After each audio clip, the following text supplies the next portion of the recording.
രാഹുൽ, ഈ ആലപ്പുഴ നിയമസഭാ മണ്ഡലങ്ങളിൽ ഏറ്റവും സാധ്യത UDF നൽകുന്ന മണ്ഡലങ്ങൾ ഏതൊക്കെയാണ്? അല്ല, സ്വാഭാവികമായിട്ടും UDFന് സാധ്യത നൽകുന്ന മണ്ഡലത്തിനപ്പുറത്തേക്ക് ആലപ്പുഴ ജില്ലയെ പറ്റി നമ്മൾ പരിശോധിച്ചു കഴിഞ്ഞാൽ കേരളത്തില് നമ്മൾ ആര് അധികാരത്തിൽ വരും, അതായത് UDF ആണോ LDF ആണോ എന്നുള്ള രീതിയിൽ വലിയ ചർച്ചകൾ നടന്നുകൊണ്ടിരിക്കുകയാണ്. പ്രീ പോൾ സർവേകളാണെങ്കിൽ പോലും ഒരു വിഭാഗം UDFന് പറയുമ്പോൾ മറ്റൊരു വിഭാഗം LDFന് പറയുന്നു. സ്വാഭാവികമായിട്ടും ഈ തെരഞ്ഞെടുപ്പിൽ ഏറ്റവും കൂടുതൽ ആര് വിജയിക്കണമെന്ന് നിയന്ത്രിക്കാൻ പോകുന്ന ഒന്ന് രണ്ട് ജില്ലകളിൽ ഒന്നാണ് ആലപ്പുഴ. അതെ, തീരുമാനിക്കുന്ന ജില്ലകളിൽ ഒന്നാണ് ഇത്. കൊല്ലവും ആലപ്പുഴയും പോലുള്ള മണ്ഡലങ്ങളാണ് യഥാർത്ഥത്തിൽ ആരാണ് അധികാരത്തിൽ വരേണ്ടത് എന്ന് ഉറപ്പിക്കുന്നത്. അവിടുത്തെ ഒരു ട്രെൻഡ് ആയിരിക്കാം കേരളത്തിലെ മുഴുവൻ ട്രെൻഡ് എന്ന് പറയുന്നത്. സ്വാഭാവികമായിട്ടും നമ്മള് കൊല്ലം ഇതിനു മുമ്പ് ചർച്ച ചെയ്തൊരു ജില്ലയാണ്. ആലപ്പുഴയിലേക്ക് വരുമ്പോൾ ആലപ്പുഴയിൽ മൊത്തത്തിൽ 9 മണ്ഡലങ്ങളാണ് ഉള്ളത്. ആ 9 മണ്ഡലങ്ങളിൽ കഴിഞ്ഞ തവണത്തെ റിസൾട്ട് നോക്കിക്കഴിഞ്ഞാൽ 2021 UDFന് കിട്ടിയ ഒരേ ഒരു സീറ്റ് എന്ന് പറയുന്നത് ഹരിപ്പാടാണ്, രമേശ് ചെന്നിത്തലയുടെ മണ്ഡലമാണ്. അപ്പോൾ ഈ തെരഞ്ഞെടുപ്പിൽ ആർക്ക് എത്ര സീറ്റ് കിട്ടുമെന്നുള്ളൊരു പ്രവചനം നോക്കുമ്പോൾ സ്വാഭാവികമായിട്ടും ആലപ്പുഴയെ സംബന്ധിച്ച് LDFന്റെ മണ്ണാണ്, വിപ്ലവ മണ്ണാണ് ആലപ്പുഴ എന്ന് പറയുന്നത്. അപ്പോൾ കഴിഞ്ഞ തെരഞ്ഞെടുപ്പ്, അതായത് 2021 ആലപ്പുഴ ജില്ലയിലെ മുഴുവൻ ഒരു വോട്ടിംഗ് ശതമാനം നോക്കിക്കഴിഞ്ഞാൽ LDFന് 47.6% വോട്ടുകളായിരുന്നു ഉണ്ടായിരുന്നത്. UDFന് 35.7% വോട്ടുകളാണ് ഉണ്ടായിരുന്നത്. NDAക്ക് 13.6%. മറ്റു സ്വതന്ത്ര എല്ലാവരും കൂടെ 3.1% വോട്ടും വാങ്ങി. പക്ഷേ സ്വാഭാവികമായിട്ടും ഈ തെരഞ്ഞെടുപ്പിൽ ഏറ്റവും കൂടുതലും ചർച്ചയാകാൻ പോകുന്നത് BJPക്ക് ഉയരുന്ന വോട്ടുകളുടെ എണ്ണമായിരിക്കും. അതിന്റെ പ്രധാനപ്പെട്ട കാരണം എന്ന് പറയുന്നത് കഴിഞ്ഞ പാർലമെന്റ് തെരഞ്ഞെടുപ്പിൽ നമുക്കറിയാം 2ാം സ്ഥാനത്തേക്ക് BJP കടന്നു വരുന്ന ഒരു സാഹചര്യം ഉണ്ടായി. ശോഭാ സുരേന്ദ്രനായിരുന്നു മത്സരിച്ചത്, വിജയിച്ചത് KC വേണുഗോപാലായിരുന്നു. LDF 3ാം സ്ഥാനത്തേക്ക് പോകുന്ന ഒരു സാഹചര്യം ഉണ്ടായി. അതെ, സ്വാഭാവികമായിട്ടും അപ്പോ വലിയ രീതിയിലുള്ള ചർച്ചാ വിഷയങ്ങൾ അവിടെ നടക്കുന്നുണ്ട്. ആരുടെ വോട്ടാണ് പോയത് എന്ന് നോക്കിക്കഴിഞ്ഞാൽ LDFന്റെ വോട്ടുകളാണ് BJPയിലേക്ക് പോയത്. അപ്പോൾ സ്വാഭാവികമായിട്ടും NDAക്ക് കഴിഞ്ഞ തവണ 13.6% വോട്ടായിരുന്നു ഉണ്ടായിരുന്നെങ്കിൽ ഈ തെരഞ്ഞെടുപ്പിൽ 10% കൂടെ അധികം വർദ്ധിക്കാനുള്ള സാഹചര്യമുണ്ട്. അങ്ങനെ പോവുകയാണെങ്കിൽ 10, 23, 24%, 25%-നകത്തേക്ക് 10-12% NDA എന്താണെങ്കിലും അവരുടെ വോട്ട് ഷെയർ വർദ്ധിപ്പിക്കാനുള്ള സാഹചര്യമുണ്ട്. അത് ഏറ്റവും കൂടുതലും ദോഷം ചെയ്യാൻ പോകുന്നത് CPM-നായിരിക്കും. അതായത് നമുക്കറിയാം പാർലമെന്റ് തെരഞ്ഞെടുപ്പ് കഴിഞ്ഞ സമയത്ത് തന്നെ ഏറ്റവും കൂടുതൽ ചർച്ചാ വിഷയമായത് എവിടെ പോയി CPM-ന്റെ വോട്ട്. CPM BJP ബാന്ധവം, ഈ സഖ്യം, നമ്മളിപ്പം കാണുന്ന സഖ്യമുണ്ടല്ലോ, കേരളത്തിൽ BJPയും CPM-ഉം തമ്മിൽ സഖ്യമുണ്ട് എന്ന് പറയുന്നത് മുമ്പ് തന്നെ ഉണ്ടായ ഏറ്റവും കൂടുതൽ ചർച്ചാ വിഷയമായിട്ടുള്ള മണ്ണായിരുന്നു ആലപ്പുഴ എന്ന് പറയുന്നത്. സ്വാഭാവികമായിട്ടും ഇനി ആലപ്പുഴയിൽ ഉണ്ടാകാൻ പോകുന്ന BJPയുടെ ഈ വോട്ട് ഷെയർ, അതായത് BJP അവിടെ വോട്ട് ഷെയർ വർദ്ധിപ്പിച്ചു കഴിഞ്ഞാൽ ഏറ്റവും കൂടുതലും നാണക്കേടുണ്ടാകാൻ പോകുന്നതും ഏറ്റവും കൂടുതൽ ചർച്ചാ വിഷയമാകാൻ പോകുന്നതും ആലപ്പുഴയുടെ ഈ BJP CPM ബന്ധങ്ങളെ പറ്റിയായിരിക്കും. അപ്പോൾ നമുക്കറിയാം, ഇപ്പോൾ 9 മണ്ഡലങ്ങളാണ് അവിടെ വരുന്നത്. അടൂര്, ചേർത്തല, ആലപ്പുഴ, അമ്പലപ്പുഴ, കുട്ടനാട്, ഹരിപ്പാട്, കായംകുളം, മാവേലിക്കര, ചെങ്ങന്നൂർ, ഇത്രയും മണ്ഡലങ്ങളാണ് അവിടെ ഉള്ളത്. സ്വാഭാവികമായിട്ടും ഈ മണ്ഡലങ്ങളിൽ ഏറ്റവും കൂടുതലും ശ്രദ്ധേയമാകുന്ന മണ്ഡലം എന്ന് പറയുന്നത് അമ്പലപ്പുഴ തന്നെയാണ്. എന്തുകൊണ്ടാണ് എന്ന് ചോദിച്ചു കഴിഞ്ഞാൽ അവിടെ G. സുധാകരനാണ് മത്സരിക്കുന്നത്. G. സുധാകരനെ സംബന്ധിച്ച് നോക്കിക്കഴിഞ്ഞാൽ ഒരു രക്തസാക്ഷി കുടുംബത്തിൽ നിന്ന് CPM-ന്റെ ഏറ്റവും വലിയ നേതാവായിട്ട് കടന്നു വന്ന് മന്ത്രിയായിരുന്ന ഒരാൾ, ആ നേതാവ് ഇന്ന് സ്വതന്ത്രനായിട്ട് മത്സരിക്കുകയാണ്. പിന്തുണ കൊടുക്കുന്നത് UDF ആണ്.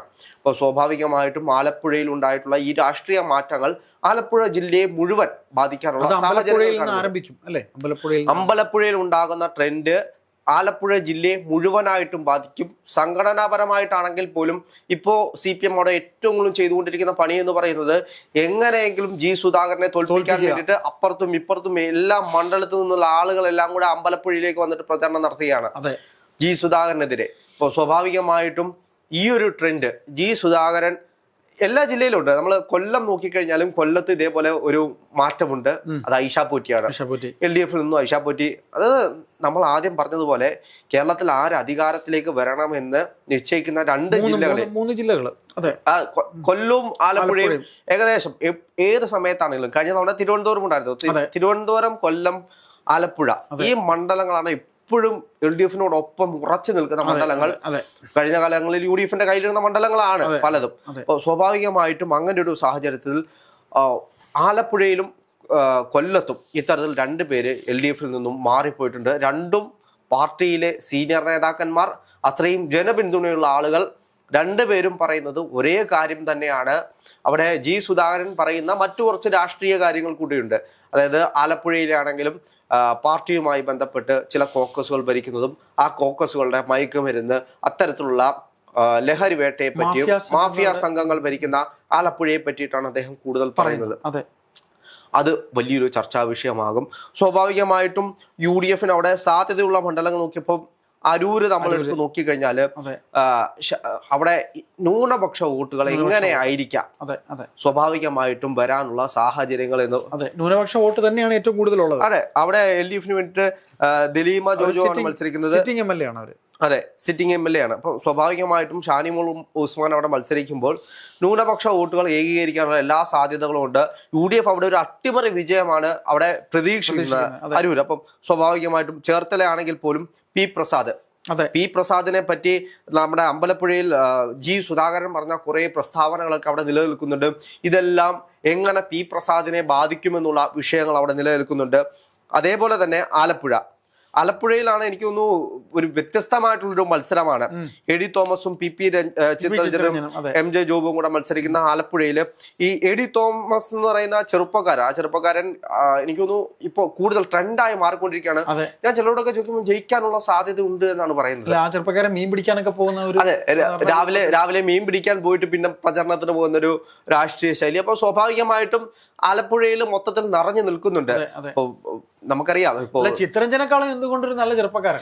അതെ, ചിത്രരഞ്ജൻ അവിടെ നമുക്കറിയാം സീനിയർ നേതാവാണ് പാർട്ടിയിലെ തന്നെ. സ്വാഭാവികമായിട്ടും അമ്പലപ്പുഴയിലും അത്തരത്തിലൊരു അട്ടിമറി സാധ്യത UDF പ്രതീക്ഷിക്കുന്നുണ്ട്.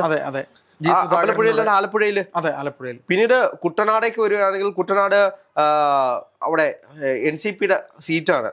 രാവിലെ നമ്മൾ അമ്പലപ്പുഴ പറഞ്ഞപ്പോ ജി സുധാകരന് H സലാമിന്റെ പേര് വിട്ടുപോയി. H സലാം എന്ന് പറയുന്ന സ്വാഭാവികമായിട്ടും ഇപ്പം വന്ന പ്രീപോൾ സർവേകളൊക്കെ നമ്മൾ നോക്കിക്കഴിഞ്ഞാല് പലരും പലതാണ് പറയുന്നത്. ഇപ്പൊ അമ്പലപ്പുഴയെ സംബന്ധിച്ച് ജി സുധാകരൻ വലിയ ഭൂരിപക്ഷത്തിൽ വിജയിക്കുമെന്ന് പറയുന്ന ആളുകളുണ്ട്. ജി സുധാകരൻ തോറ്റുപോകും, അതായത് ഇഞ്ചോടിഞ്ച് ഫൈറ്റ് നടത്തി ജി സുധാകരൻ തോറ്റുപോകും എന്ന് പറയുന്ന സാഹചര്യമുണ്ട്. നമുക്കറിയാം H സലാം എന്ന് പറയുന്നത് ഇതിനു മുമ്പും അവിടുത്തെ MLA തന്നെയാണ്, സിറ്റിംഗ് MLA ആണ്. സ്വാഭാവികമായിട്ടും വലിയ രീതിയിലുള്ള രാഷ്ട്രീയ ചർച്ചകൾ നടത്തിയതാണ് ഈ വിഷയവുമായി ബന്ധപ്പെട്ട്. കിട്ടണമെന്നില്ല, ഭൂരിപക്ഷം വളരെയധികം കുറയും. എനിക്ക് തോന്നുന്നു അവസാന ലാപ്പിൽ എത്തുമ്പോഴത്തേക്കും ജി സുധാകരൻ വിജയിച്ചു വരാനുള്ള സാഹചര്യങ്ങളുണ്ട്. ഇപ്പോ അവിടെ ജി സുധാകരനെ അവിടുത്തെ CPMകാര് പ്രൊജക്ട് ചെയ്യുന്നത് ധാർഷ്ട്യം കാണിക്കുന്ന ആൾ, അദ്ദേഹത്തിന്റെ ശുണ്ഠി, അദ്ദേഹത്തിന്റെ മുൻകോപം, അത്തരത്തിലുള്ള കാര്യങ്ങൾ. അതായത് അദ്ദേഹത്തിന്റെ പഴയകാല ആരെങ്കിലും അടുത്തേക്ക് വരുമ്പോ അതൊന്നും പറ്റത്തില്ല എന്ന് പറയുന്ന അത്രയ്ക്ക് ദേഷ്യം, ഇതെല്ലാം പ്രൊജക്ട് ചെയ്തുകൊണ്ട് ഇയാളെ ഈ വട്ടനെ UDF താങ്ങിക്കൊണ്ടിരിക്കുകയാണ് എന്നുള്ള രീതിയിലുള്ള പ്രചരണമാണ് അവിടെ LDF അഴിച്ചു വിട്ടുകൊണ്ടിരിക്കുന്നത്. സ്വാഭാവികമായിട്ടും രാഷ്ട്രീയപരമായിട്ട് അടിത്തട്ടിലെ ജനങ്ങൾ ചിന്തിക്കുന്നുണ്ട്, എന്തിനാണ് ജി സുധാകരൻ പോയത്, പാർട്ടി വിട്ടുപോയത്. സ്വാഭാവികമായിട്ടും ഈ കാലഘട്ടത്തിൽ നിറഞ്ഞു നിൽക്കുന്ന രക്തസാക്ഷി ഫണ്ട് തട്ടിപ്പുമായിട്ടുള്ള വിഷയങ്ങളാണെങ്കിൽ പോലും അടിത്തട്ടിൽ പാർട്ടി ഒരുപാട് ഒരുപാട് വിഷയങ്ങളുണ്ട്. ഈ കരുവന്നൂർ ബാങ്ക് തട്ടിപ്പ് തുടങ്ങിയിട്ട് ഈ ഭരണകാലത്ത് ഉണ്ടായിട്ടുള്ള നിരവധി വിഷയങ്ങൾ, വലിയ തട്ടിപ്പുകൾ, വലിയ രീതിയിലുള്ള കോഴകൾ, അതേപോലെ തന്നെ ആലപ്പുഴയിൽ ഉന്നയിക്കുന്ന ഈ സർക്കാർ, അതായത് പിണറായി സർക്കാർ വന്നതിന് ശേഷം ഈ കാലഘട്ടത്തിൽ ഉണ്ടായിട്ടുള്ള ഈ ലഹരി മാഫിയയുടെ ഉപയോഗം അല്ലെങ്കിൽ ലഹരി മാഫിയയുടെ ഒരു കടന്നുകയറ്റം, ഇതിനെതിരെ ഇത് ഹൈജാക്ക് ചെയ്യാൻ വേണ്ടിയിട്ട് ഇവിടുത്തെ സർക്കാർ സംവിധാനങ്ങൾ എന്ത് ചെയ്തു? പിണറായി സർക്കാർ അതിനു വേണ്ടിയിട്ട് എന്താണ് ചെയ്തത്? ഇവിടുത്തെ യുവാക്കളുടെ ഭാവിക്ക് വേണ്ടിയിട്ട് എന്ത് ചെയ്തു ചോദ്യമുണ്ട്. പാർട്ടിയുടെ ഏരിയ കമ്മിറ്റി അംഗങ്ങൾ വരെ ആദ്യം അത് കടന്നു വന്ന ആലപ്പുഴയിൽ നിന്നാണ്. ആലപ്പുഴയിലെ CPMന്റെ നേതാക്കന്മാരെ കഞ്ചാവുമായിട്ട് പിടിക്കുന്ന ഒരു സാഹചര്യം, ലഹരി മാഫിയുമായിട്ട് പിടിക്കുന്ന ഒരു സാഹചര്യം, ലോറി കണക്കിന് സാധനമാണ് പിടിക്കുന്നത്. അതെ, അപ്പോ അതെല്ലാം അവിടെ നിലനിൽക്കുന്നുണ്ട്. ഇതെല്ലാം രാഷ്ട്രീയപരമായിട്ട് കൂടുതൽ ആലപ്പുഴയെ പ്രതിരോധത്തിലാക്കും. എത്ര വിപ്ലവത്തിന്റെ മണ്ണാണ് എന്ന് പറഞ്ഞു കഴിഞ്ഞാലും ജനങ്ങളുടെ വിപ്ലവം എന്ന് പറയുന്നത് തെറ്റ് ചെയ്യുന്നവരെ തിരുത്തുക തന്നെയാണ്. അത് തന്നെയാണ് കാലാകാലങ്ങൾ നമ്മൾ കണ്ടുകൊണ്ടിരിക്കുന്നത്. കുട്ടനാടുണ്ട്. അതെ, കുട്ടനാടൊക്കെ വരികയാണെങ്കിൽ കുട്ടനാട് വലിയ രീതിയിലുള്ള രാഷ്ട്രീയ സാഹചര്യങ്ങൾ നടക്കുന്ന ഒരു മണ്ഡലമാണ്. അവിടെയും UDF ഒരു അട്ടിമറി വിജയമാണ്. റെജി ചെറിയാൻ, തോമസ് കെ തോമസ് ആണ് മത്സരിക്കുന്നത്. ഇപ്പോഴത്തെ MLA. അതെ. അപ്പോ അവിടെയും UDF ആണെങ്കിൽ പോലും എനിക്ക് തോന്നുന്നു ആലപ്പുഴയിലെ എല്ലാ മണ്ഡലത്തിലും ആലപ്പുഴ LDFന്റെ മണ്ണാണ് എന്ന് പറയുമ്പോഴും വലിയൊരു അട്ടിമറി വിജയമാണ് അവിടെ UDF പ്രതീക്ഷിക്കുന്നത്. അതിനപ്പുറത്തേക്ക് ഹരിപ്പാടേക്ക് വരികയാണെങ്കിൽ അത് ഉറച്ച സീറ്റാണ്. നമുക്കറിയാം രമേശ് ചെന്നിത്തലയ്ക്ക് തന്നെ കിട്ടുന്ന ഒരു സീറ്റാണ് കായംകുളം. നമ്മൾ പറയാതെ പോകരുത് ആ മണ്ഡലത്തെ പറ്റി. 2 സ്ഥാനാർത്ഥികളെയും കരഞ്ഞ രീതിയിൽ നമ്മൾ കണ്ടൊരു തെരഞ്ഞെടുപ്പായിരുന്നു. കരയുന്നല്ല, ഇപ്പോ നമ്മൾ എം ലിജു ആണെങ്കിലും അല്ല, അദ്ദേഹം അവിടെ വന്ന് പ്രസംഗിക്കുന്ന ഒരു പ്രസംഗമുണ്ട്, 4 തവണയും തോറ്റിട്ടുള്ള ഒരാളാണ്. അവിടെ തന്നെ യു പ്രതിഭ കരയുന്ന ഒരു സാഹചര്യം നമ്മൾ കണ്ടതാണ്. മുസ്ലിം ലീഗിലെ ഒരു നേതാവ് അദ്ദേഹം നടത്തിയ പ്രസ്താവനയും അതുമായി ബന്ധപ്പെട്ടുള്ള വിഷയങ്ങളും യു പ്രതിഭ കരയുന്ന ഒരു സാഹചര്യവും. പക്ഷേ യു പ്രതിഭയ്ക്ക് അവിടെ ഒരുപാട് എതിർപ്പുകളുണ്ട്. മകന്റെ വിഷയമാണെങ്കിലും ഭർത്താവിന്റെ വിഷയമാണെങ്കിലും കുടുംബ വിഷയമാണെങ്കിലും ഒരുപാട് വിഷയങ്ങൾ അവിടെ നിലനിൽക്കുന്നുണ്ട്. പക്ഷേ അതെല്ലാം എങ്ങനെ ഈ പാർട്ടിയിലും എതിർപ്പുണ്ടായിരുന്നു, വലിയ വിഷയങ്ങളും ഉണ്ടായിരുന്നു. അപ്പോ സ്വാഭാവികമായിട്ടും അത് എങ്ങനെ ഓവർകം ചെയ്ത് വരാമെന്നുള്ള വലിയ വിഷയങ്ങൾ സ്വാഭാവികമായിട്ട് LDF-നെ സംബന്ധിച്ച് യു പ്രതിഭയെ തന്നെ അവിടെ നിർത്തിയേണ്ട പ്രധാനപ്പെട്ട കാരണം എന്ന് വെച്ച് കഴിഞ്ഞാല് അവരവിടെ ഓക്കെ ആയിരുന്നു, സിറ്റിംഗ് MLA ആയിട്ടുള്ള രീതിയിൽ ഓക്കെയാണ്. ഇനി അവിടെ റിസ്ക് എടുക്കാൻ വേറെ ആളെ കൊണ്ടുവരാനില്ല എന്നതുകൊണ്ട് തന്നെയാണ് പിണറായി വിജയൻ ഈ രണ്ടാമതൊരിക്കലും MLA-മാരെ പരീക്ഷിച്ചേൽപ്പെട്ട ഒരു MLA. അതെ. ഇപ്പോ മാവേലിക്കരയിലേക്ക് വരികയാണെങ്കിൽ അവിടെ അഡ്വക്കേറ്റ് മുത്താര രാജും MS അനിൽകുമാറും അജിമോനുമാണ് മത്സരിക്കുന്നത്. അവിടെ സ്വാഭാവികമായിട്ടും വലിയ രീതിയിലുള്ള മത്സരങ്ങൾ അവിടെ നടക്കുന്നുണ്ട്. എനിക്ക് തോന്നുന്നു ആലപ്പുഴ ജില്ലയിൽ എല്ലാ സ്ഥലങ്ങളിലും വലിയ മത്സരങ്ങൾ നടക്കുന്നുണ്ട്. അവിടെ അധികം മത്സരമില്ലാത്തത് ചെങ്ങന്നൂരാണ്. ചെങ്ങന്നൂർ സജി ചെറിയാൻ തന്നെ വിജയിക്കുമെന്നാണ് സ്വാഭാവികമായും ആളുകൾ പറയുന്നത്. ആലപ്പുഴ CPM-ന്റെ എല്ലാമായ ആള്. അതെ, പക്ഷേ ഇതിന്റെ എല്ലാം ഒരു രാഷ്ട്രീയ സാഹചര്യം പറയുമ്പോൾ നമ്മൾ മനസ്സിലാക്കേണ്ട മറ്റു ചില കാര്യങ്ങളുണ്ട്. ഇപ്പം അവിടുത്തെ നമ്മുടെ അതായത് ത്രിതല പഞ്ചായത്ത് തെരഞ്ഞെടുപ്പില് നമ്മുടെ നഗരസഭകളുടെ കണക്കെടുത്ത് നോക്കിക്കഴിഞ്ഞാല് ആലപ്പുഴ നഗരസഭ ഭരിക്കുന്നത് UDF ആണ്. 23 സീറ്റാണ് UDF-നുള്ളത്. ചെങ്ങന്നൂർ നഗരസഭ എടുക്കുകയാണെങ്കിൽ അവിടെയും UDF ആണ് ഭരിക്കുന്നത്. അവിടെ 2ാം സ്ഥാനത്ത് NDA ആണ്, BJP ആണ്. അതായത് ചെങ്ങന്നൂര് സജി ചെറിയാന്റെ മണ്ഡലത്തിൽ അവിടുത്തെ നഗരസഭ ഭരിക്കുന്നത് കോൺഗ്രസ് ആണ്, പക്ഷെ 2ാം സ്ഥാനത്ത് NDA ആണ്. അപ്പോ അവിടെയൊക്കെ രാഷ്ട്രീയപരമായിട്ട് ഒരുപാട് മാറ്റങ്ങൾ ഉണ്ടായിട്ടുണ്ട്. അതായത് ഞാൻ ആദ്യം പറഞ്ഞതുപോലെ 13.6% ഉണ്ടായിരുന്ന BJP-യുടെ വോട്ട് 10-25% വർദ്ധിക്കുമ്പോൾ അത് മാറ്റം ഉണ്ടാക്കാൻ പോകുന്നത് വലിയൊരു ടൈറ്റ് ഫൈറ്റിലേക്കായിരിക്കും. സ്വന്തം മണ്ഡലം എന്ന് അടിയുറച്ച് വിശ്വസിച്ചിട്ടുള്ള പല മണ്ഡലങ്ങളും അടിയൊഴുക്കുകൊണ്ട് ശക്തമായിട്ട് മറിയാനുള്ള എല്ലാ സാഹചര്യങ്ങളും അവിടെ നിലനിൽക്കുന്നുണ്ട്. LDF പിടിക്കുമെന്ന് പ്രതീക്ഷിക്കുന്ന സീറ്റുകൾ UDF-ന് പോകാനുള്ള സാഹചര്യങ്ങൾ നിലനിൽക്കുന്നുണ്ട്. അവിടെ ചേർത്തല നഗരസഭ എടുക്കുകയാണെങ്കിൽ ചേർത്തല പഴയ പോലെ തന്നെ LDF ആണ്. 20 LDF 20, UDF 10, NDA 4 അങ്ങനെയാണ് അവിടുത്തെ കണക്ക്. കായംകുളം നഗരസഭ എടുക്കുകയാണെങ്കിൽ കായംകുളം നഗരസഭയും UDF-നോടൊപ്പമാണ്. ഏകദേശം 21 ഉണ്ട്, LDF-ന് 13, NDA-ക്ക് 5. അങ്ങനെയാണ് അവിടുത്തെ ഒരു രാഷ്ട്രീയ സാഹചര്യം. അപ്പം നമ്മൾ ഈ നഗരസഭകൾ നോക്കുകയാണെങ്കിലും തദ്ദേശ തെരഞ്ഞെടുപ്പിലെ, അതായത് ത്രിതല പഞ്ചായത്ത് തെരഞ്ഞെടുപ്പിലെ ഒരു കണക്കുകൾ വിഹിതം നോക്കുകയാണെങ്കിലും UDF-നോടൊപ്പമാണ് ഒരു ചേഞ്ച്. അവിടെ വലിയൊരു മാറ്റം അവിടെ പ്രതീക്ഷിക്കുന്നുണ്ട്. ആ മാറ്റം അതുകൂടാതെ തന്നെ BJP-ക്ക് ഉണ്ടാകാൻ പോകുന്ന വളർച്ച, വോട്ട് ഷെയർ.